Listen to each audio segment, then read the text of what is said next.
Hello friends, कैसे हैं आप लोग। सबको मेरा जय भीम। नमो बुद्ध। भगवान बुद्ध के शुभ विचार और अनमोल विचार।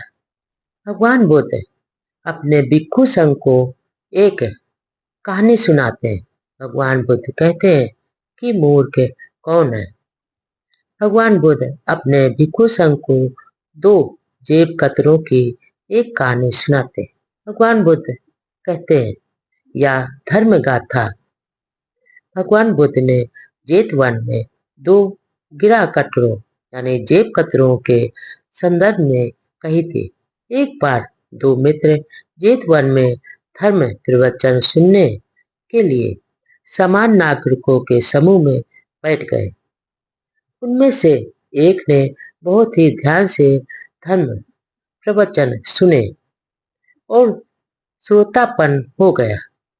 वहीं पर दूसरा किसी को खोजने में ही व्यस्त रहा जिसकी जेब काट सके। उसने किसी के वस्त्र से 5 मासा सोना काट लिया और उसे बेचकर उसने अपने घर में उस दिन अच्छे अच्छे पकवान बनवाए।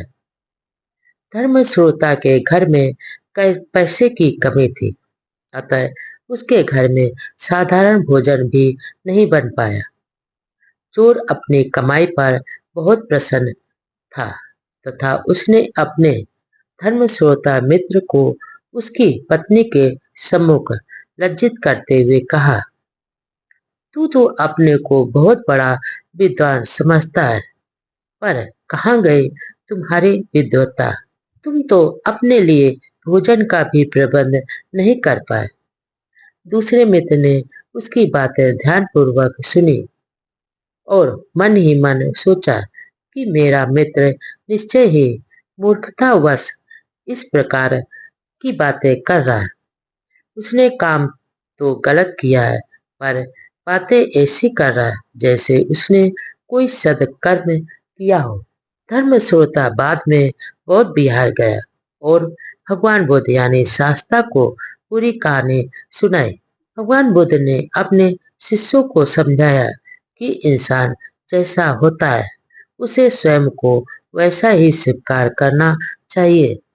यही सबसे बड़ी बुद्धिमत्ता है। बाजार में तरह तरह के दर्पण बिकते हैं। भगवान बुद्ध आगे कहते हैं कि बाजार में तरह तरह के दर्पण बिकते हैं। समान सतह वाला दर्पण वह होता है जिसमें तस्वीर हूबहू ज्यों की त्यों दिखाई पड़ती है। दूसरे दर्पणों में आकृति और विकृति दिखती है। मनुष्य जैसा होता है उसे वैसा ही दिखाई पड़ता है। जीवन के दर्पण में हम जैसे होते हैं, अगर ठीक उसी प्रकार अपने को देखते हैं तब तो वो ठीक है, लेकिन अगर हम जैसे नहीं हैं और अपने आप को वैसा मानकर चलते हैं तो फिर जीवन में समस्या उठ खड़ी होती है। जैसे बेईमान व्यक्ति अगर स्वीकार कर ले कि वह बेईमान है तो फिर संभावना है कि वह बेईमानी से अपने को मुक्त कर लेगा। पर अगर बेईमान होकर वह ईमानदार होने का स्वयं भरता है तो फिर उसका भगवान ही मालिक है।